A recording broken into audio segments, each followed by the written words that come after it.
Good afternoon, everyone. Welcome to the third webinar for Advotech Schools. Just in terms of what we're going to cover in the agenda today is your learning pathway, and then what the due date is for term 1 in terms of following that learning pathway. And then we're also going to go through how to redeem your SACE points. I'll introduce Megan in a moment. Just remember that this is a recording. You will receive the link in order to watch this on demand as well, if you want to follow step by step what we're going through today as well. Okay, so let's get started. So in terms of the learning pathway, you would have received a learning pathway from Advotech with this details. So this is really about your journey starting from beginner to the advanced level of all the courses that you need to complete.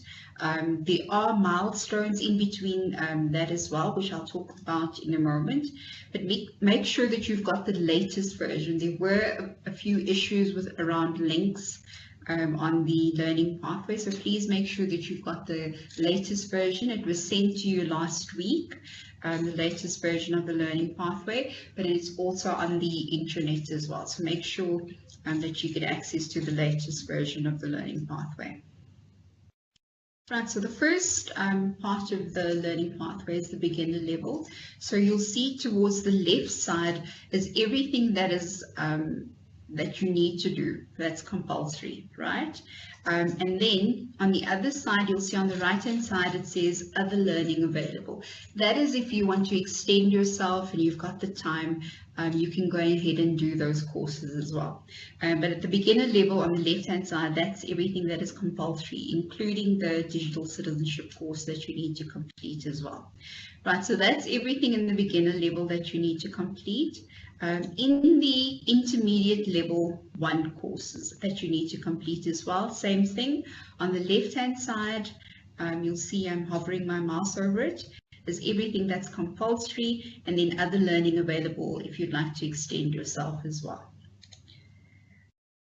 And then the intermediate level, same thing. And then lastly, the advanced level that you need to complete by the end of the year. So it's not anytime soon. So let's just go back to the beginner level. In the beginner level, you'll see there's 1, 2, 3, 4, 5, 6, 7 different courses that are compulsory for you to complete, and that you need to make sure that you complete quite soon. If you haven't started with this, you have not yet logged into the Microsoft Educator community, please go and visit the first couple of newsletters where we explained that process. There was also a webinar step-by-step process on how to do that as well if you're not comfortable doing so. So that's the learning pathway for the beginner level. And then by the end of term 1, you also need to have completed some of the courses in the intermediate level 1 as well. Right, so that is the learning pathway. What's nice about the learning pathway, if you click onto it, it takes you directly to that specific course in the Microsoft Educator community. And so it's a nice way for you to map what you're doing already. You can also favorite these courses in the Microsoft Educator community if you want to come back to it at a later stage. So that's basically what you need to complete in terms of term 1 in your journey for your professional development. Right, so I said we were going to cover SACE points as well, and I'm going to introduce Megan Rademacher from SchoolNet. She's the programs manager there, and she's going to be taking you through the steps that you need to complete in order to redeem the SACE points.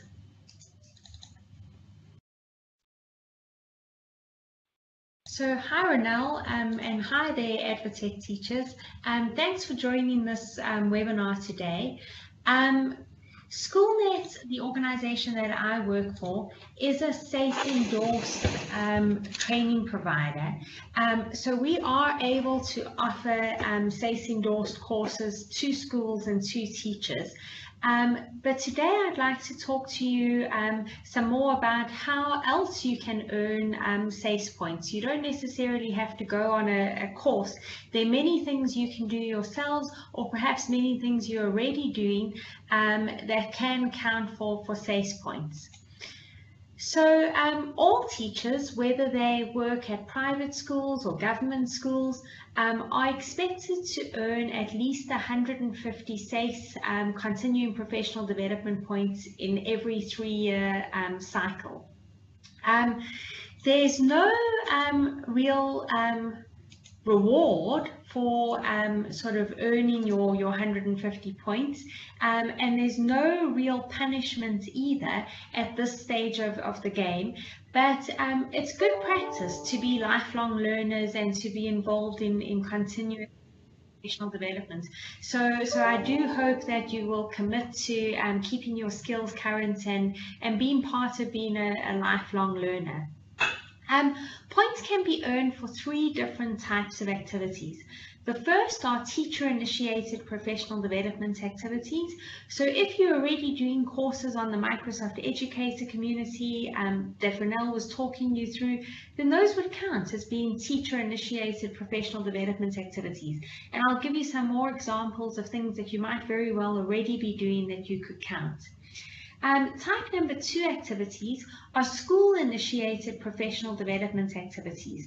So if you attend these webinars, for example, you could definitely count that as being something that's been initiated by your school. Perhaps you've got digital champions that are in charge of some continuous professional development at your school. If they're running regular sessions and you're attending them, you can definitely count those. In fact, if you are the digital champion that's coaching others, that's training others, then you can also earn points for being part of that school-initiated professional development process and counting your time that you spend in mentoring and coaching others towards your CPTD points. Finally, type 3 activities are externally initiated professional development activities. So those would be the kinds of courses that a service provider like SchoolNet offers, where either you in your personal capacity or your school pays for an external facilitator to come in, or you perhaps go to an externally facilitated course. So on the next slide, there's a sort of pathway that I've copied out of some of the SACE documentation that tries to explain how you can go about earning and reporting your professional development points to SACE. So to begin with, you need to sign up on the SACE website, and you'll receive your username and password, and that's then going to be how you get into the self-service portal and how you log your various activities. At the moment, the link on the website to recall your SACE number, if you don't already know it, isn't working. So I'm afraid you're going to have to go and dig through your old documents and look for your SACE certificate, or perhaps your school might have asked for it when you first started teaching there and they may have it on file, or perhaps it might be something that you've included on your CV at some point or another, or perhaps you've handed in a certified copy of your SACE for a job.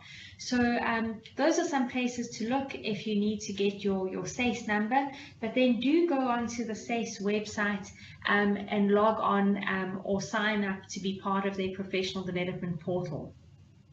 The next stage of the process is identifying your professional development needs.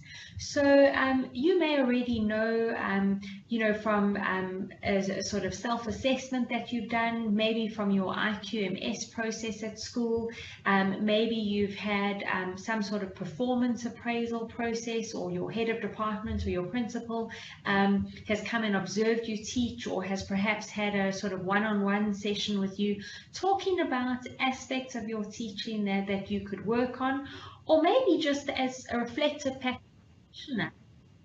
You are already sort of self-aware as to what areas of your job you'd like to brush up on, or perhaps it might be something that you're not necessarily failing at, but something that you actually are quite good at maybe you've decided that actually you want to pursue that and learn a bit more about that. So it definitely shouldn't be seen as only looking for weaknesses. Also consider your strengths and how you'd like to build on those.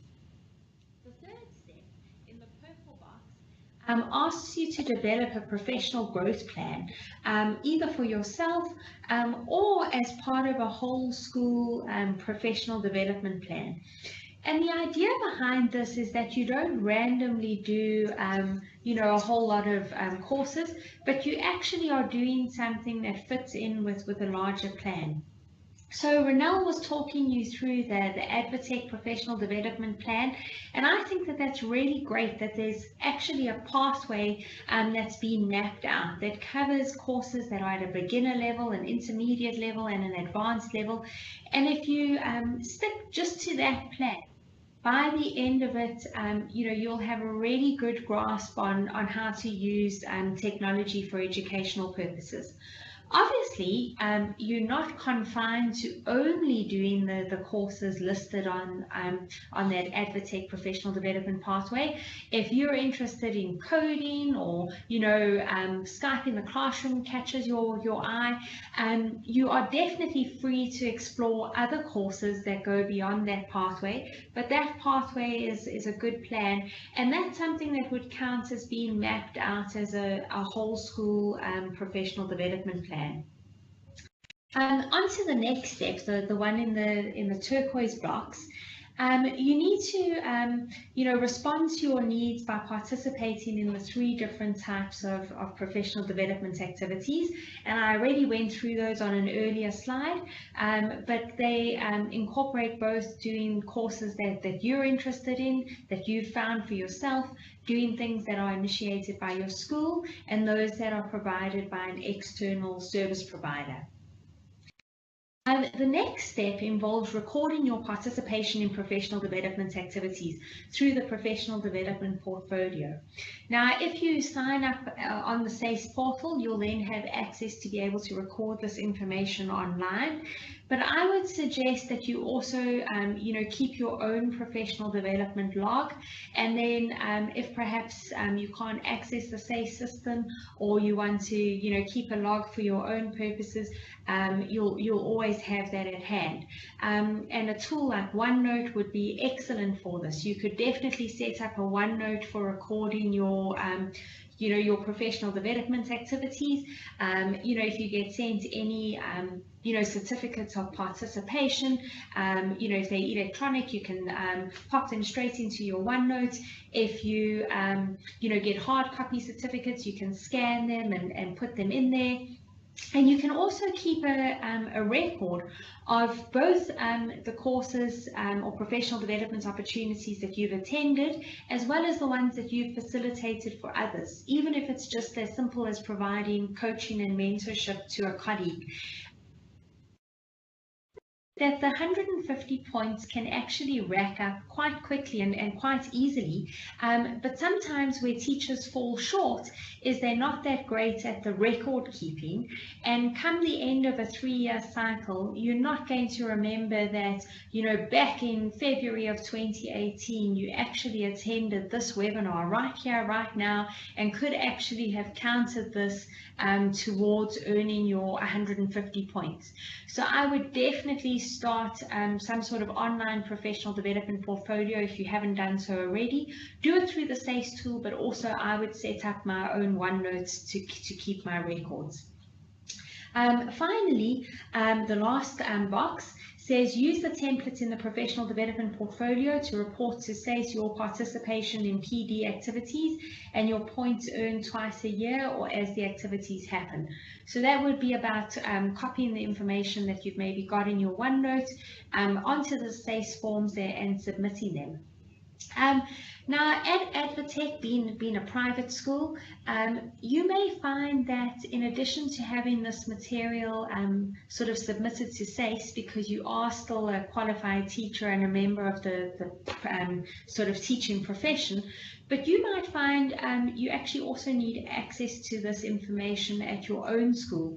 Perhaps if you're applying for a promotion post, you want to be an HOD, you want some recognition for the time and energy you're putting into being a digital champion or a peer coach to your colleagues. If you keep a log for this, it'll be useful not only to submit to SACE, but also for your own professional record. So do make an effort to keep one. On the next slide is a screenshot of the sace.gov.za portal. The look and feel of the website has actually changed a little bit since I took this screen grab, but the information is still there. If you go to the sace.gov.za portal, you'll be able to find this. And if you know your SACE number, you'll be able to register for this straight away. Unfortunately, the link to retrieve your SACE number doesn't seem to be working at the moment, so I do hope you'll be able to find that in your records. The next screen grab on the screen shows you the cover of the SACE Professional Development Portfolio, and this is where you would record your participation in those 3 different types of professional development programs. As I said on a previous slide, absolutely do the SACE process, but if I was you, I would keep my own information in a OneNote, and then copy that information across into the SACE Professional Development Portfolio sort of twice a year or once a year as part of that 3-year cycle to earn your points through SACE. So because this is a Microsoft webinar, and you're working at a Microsoft school and you already have access to the Microsoft Educator community and a range of professional development programs offered by Microsoft, I thought I would just sort of show you just a few examples of how you can earn heaps of SACE points for things that you probably are doing already or have done already and perhaps didn't realize that those activities count. So one way of earning SACE points is engaging in electronic media educational activities. So an electronic media educational activity, as far as I'm concerned, counts as a webinar. If you've watched a Microsoft Virtual Academy, that would count too. So those are electronic media educational activities. You're allowed to count 4 of them per year, and you get 6 points per activity. So you could get 24 points just by joining in the four webinars a year. The second type of activity that you can earn some points for is participating in an online professional development activities. So any online course that you do on the Microsoft Educator that's longer than an hour, and actually almost all of them are an hour or more, you can earn 10 points per course. So go and see how many badges you've already earned, how many certificates you've already earned. You can actually download a transcript from the Microsoft Educator community. I'll show you where to look in a few slides' time. But you can count each of those online courses that you've done as being 10 points per course. So that learning pathway that Ronelle was showing you earlier, if you're being asked to do, say, 6 courses a term, across a year, you would almost be able to get your 150 points, just from doing those courses. Although SACE does encourage you to try and earn your points from a range of different activities. So don't do the 15 courses, get 10 points each and say that's your 150 points for 3 years. Definitely count some of them and record all of them in your own portfolio for your records, but try and make sure that you do a range of courses and types of professional development too. The next type of activity that you can earn some points for is facilitating professional development sessions. So I know that a lot of people who view these webinars are their school's digital champions or ICT coordinators or their EdTech coaches to their colleagues. You don't have to do a course to get points. By providing the course, by training colleagues, you can also earn points. And you can earn 5 points per session, and you can do a number of those in a year to earn those points. Finally, on this slide, you can earn points by being a member of a professional learning community. So if you're active in the Microsoft Educator community, if you've applied to be a MIE expert, then that counts as being part of a professional learning community. You share ideas, you get involved, you learn from colleagues, you contribute what your school's doing. So that definitely counts, and you can count 12 points a year for being part of a professional learning community. On to the next slide. There's some more activities here that you could earn points for. You can read educational materials from various publications and sources. So some of the reading you might be doing might include reading blog posts, reading online articles, magazines, and research papers. And if you read 4 articles, you can count that as being 10 points. If you read 2 articles, you can count that as 5 points. And just as a side note here, if you aren't already on Twitter, I'd really encourage you to get on Twitter, to follow at Microsoft EDU SA. There are often great links to sort of blog posts that are tweeted out from there.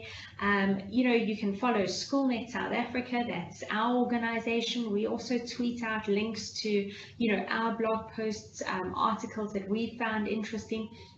And that's one of the best ways to stay informed and up to date, especially in the field of digital learning, where things change so fast. And, if you qualified as a teacher just, sort of a couple of years ago, and maybe you had access to some digital learning training as part of your studies, things have really moved on in just a few years. So I'd really encourage you to be part of social media and to try use those portals and tools to stay abreast and informed, and definitely to count reading some of those articles as part of your SACE points. Another type of activity that you can earn points for is attending educational conferences or workshop sessions. So some of you may have attended the E2 Africa event last year. There's going to be another one this year. You can count those. Those of you who are fortunate enough to be sort of heading to an E2 international event could definitely count that. But even if you're attending other events, perhaps you go to the Brescia House School teach meets, or other educational gatherings, you can definitely count those. If you go to something for half a day, it counts for 5 points. A full day counts as 10 points, and a 2-day or more event can count as 15 points. So be sure to record different activities or events that you've attended in your professional learning sort of portfolio, and you'll have all of this information when it comes time to fill it in on your SACE portfolio. The next type of activity is around mentoring and coaching. And again, the heading here says type 1 activities, but if this has been initiated by your school, you could also count it as a type 2 activity. If you're coaching less experienced teacher colleagues, but you're doing it because your school has asked you to, then you could definitely count this as being a school initiated or type 2 activity. And you could count 6 sessions are worth 10 points a year. The final sort of example that I have on the screen is around participating in self-funded professional development activities that respond to specific priority areas. And you will be delighted to know that both technology and ICT are listed on the SACE documents as being priority areas. So if you've paid to go to a conference or a meeting yourself around ICT or technology, you could count that as 10 points a year. And as I was saying, some of these could also count as type 2 activities if they've been initiated by your school.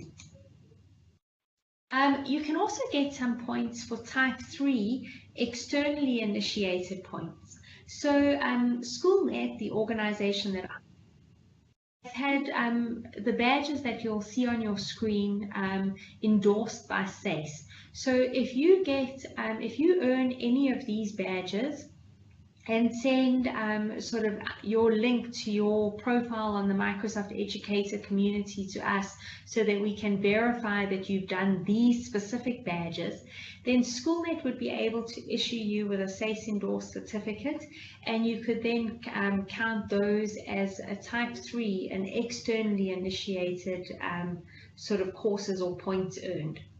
Unfortunately, we would have to charge an admin fee for issuing these certificates. We charge 25 Rand a teacher, but that might be something that your school might want to look into if you have done a range of these courses and want to be able to count some of these as type 3 activities, and not just have your courses on the Microsoft Educator community count as type 1, which is the self-initiated activities. So if you are interested in this, you can write to info@schoolnet.org.za and we'd be able to get back to you about doing this exercise for the teachers at your school. Before I go, and time's running out, I just wanted to give you a top tip around making sure that your profile is set to public on the Microsoft Educator community. I know that many of you have joined the Microsoft Educator community, and I know that you have been earning your badges, and we're busy with a process of sort of checking who's done which badges for Microsoft and for Advotech. But we can't find a lot of teachers on the Microsoft Educator community. And I think a reason for this is people have set their profile to be private, which then means that they can see it and you can see your own badges, but nobody else can. So do look at the screen grab, use and check that your own profile is set to public. You click on your picture in the home menu to pull down the drop down profile menu.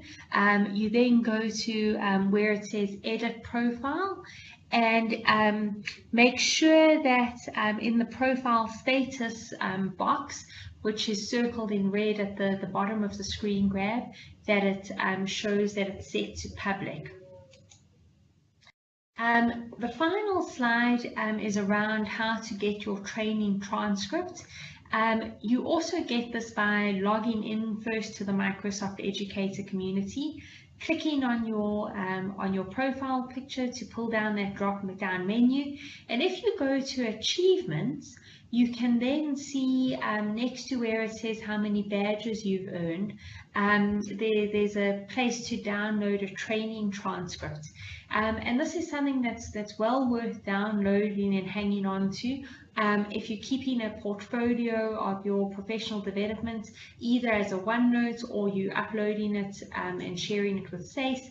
Then that training transcript provides tangible proof that you have in fact earned those badges or got those certificates or earned those points on the Microsoft Educator community. And that's the end of my presentation. We've only got 2 minutes left, but we'll quickly see if there are any questions in the Q&A box. Okay, there aren't any questions. Unfortunately, if you're watching this as a recording, you won't have the opportunity to ask questions, but you can certainly send either Ranelle or me an email. Okay, and we'll try and help on the next call. Thanks for joining, and yeah, get going, earn those achievements and get the credit that you deserve. Thank you and goodbye. Thanks, Megan. I definitely have a better understanding of how to earn or redeem my SACE points. You can watch this recording again. We will share the link in the next newsletter coming up. Thanks, everyone. Goodbye.